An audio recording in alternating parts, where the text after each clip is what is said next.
Right guys, I wanted to take today to talk about a topic that I've wanted to talk about a while, but I've kind of always just pushed to the wayside. But I feel like now's a really good time to talk about it. So today we're going to be talking about my issues in the past with gambling, how it affected my life, my thoughts on gambling addiction, and also my thoughts on how gambling and sports betting is portrayed in the media, because I don't agree with it at all. So the first part of the video is going to be about my experiences with gambling. The second part of the video is going to be about what I think needs to change and what I think is done wrong. So if this isn't the video for you, then switch off. I kind of hope this is going to be an informative video that's going to potentially help a few people out there, because I know some people watching this statistically will be having problems with gambling, especially in the football space, because it's shoved in your face everywhere. So let's get into it. Right, so just over 2 years ago, like, gambling had sort of swamped and become like everything that I did in my life. Like, so for example, for some context, I'd get paid, I'd gamble, I'd lose the money, I'd then wait 30 odd days to be paid again, and then I'd gamble. Essentially, that was the cycle that I was stuck in whilst I was doing this. Previous company I worked for didn't really pay me on time, so I would be waiting ages for the money that I was owed for the month before. I'd get it, and then I'd be like, let's gamble. So I'd always be waiting probably more than 30 days, to be honest, but essentially I'd get money from being paid, gamble it away, then have a month of doing nothing, and then do it. And you're probably sat there thinking, Ellis, it wasn't that serious, you didn't gamble very often. I'm going to be throwing some figures on the screen right now, and this is just from one site or a couple of sites. You need to bear in mind that I was at about 15 different sites at different times. Like the most obscure sites, I would sign up with their sign-up offers, which is something we'll touch on later in the video, and I would gamble with their sign-up offers, lose the money, never use that site again, and then just rinse and repeat. So, but I couldn't find the transactions from these sites and emails, because they're quick to email you with offers and bonuses, but they don't email you the figures of your deposits. There might be something you can sign up for, but in my case and the instance that I had, that wasn't the case at all. So the thing with gambling, especially on football, is, like, for myself, I feel like I have quite a good knowledge of football. People are going to be watching this thinking, no you don't.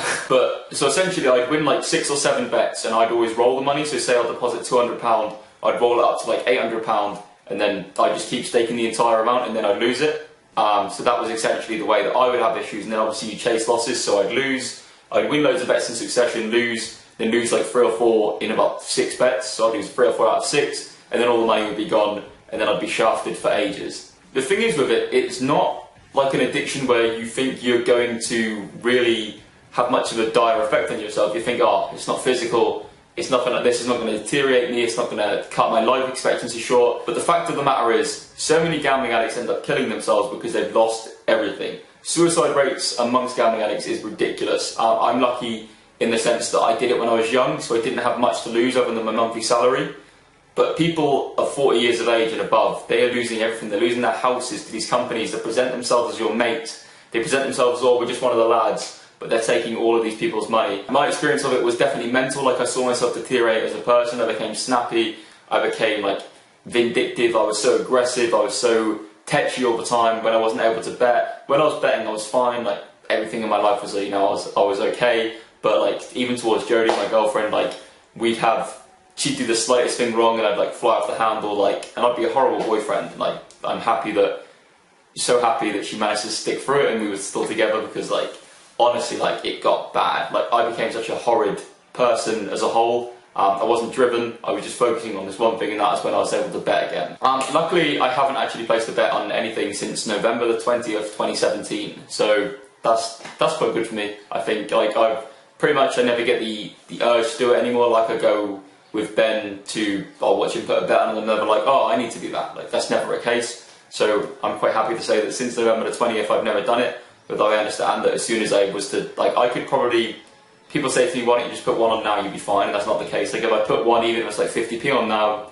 then it's going to just become a cycle again, it's going to end up happening again. So what I would say to anyone watching this, who is potentially just stopped gambling, contemplating stopping gambling, do it, because your life is going to be so much better. I have money to do pretty much anything I want, within reason. I'm not a baller, but you know what I mean. Like, I have money to do things all the time. We can go on dates, we can go on holidays, we can do anything we want, because I'm not gambling every bit of money I have away when I'm earning it from my work. Right, let's tackle gambling companies and how they advertise in the television and on social media, etc. Whenever you're watching a football match on TV, every advert is gamble, gamble, gamble, gamble, gamble, gamble, gamble, gamble, gamble, but do it responsibly.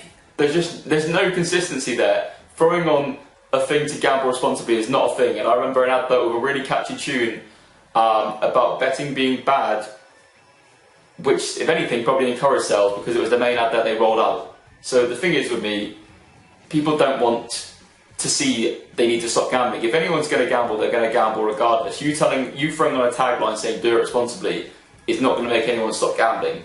The thing is, like, there's Gamban and stuff like that, and these are really good things that block your IP address from gambling, but the thing is, you can then just walk to your high street and do it as well. Like, so there's not really much consistency. If people want to bet, they go into bet, and the fact it's being drilled into their heads every ad break about 15 different times with different companies, different things, saying, oh, we have this offer on now, is ridiculous. Wherever you look on like an advert, if you can bet on corners, you can bet on cards, you can bet on what colour shirt they're going to wear, you can bet on the coin toss. It is ridiculous the things you can bet on. You can gamble this money on things which there's not even any logic to it at this point. You're just gambling for the sake of gambling, and that's how they get people. And like I said, they present themselves to you as your mate. Oh, we're so funny, we're so witty, but they're not. They just want your money. The sole purpose of any gambling company is to take the money from the punter. Also, these free bet offers, like, oh, deposit £100, get £100 free. They are not good offers to do. You deposit £100, you have to then bet on like an odds of evens, for example, 5 times to roll your money over to then withdraw it. So they know they're going to take your money from you. And the thing is, odds are just terribly awful on like football betting.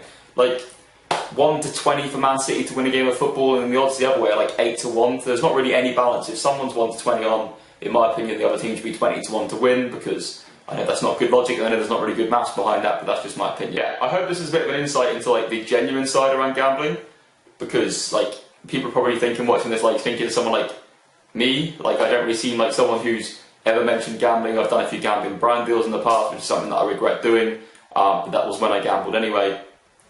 My message to you is, if you're thinking about stopping gambling, just stop. If you're losing money every week and it's more than like £20, stop.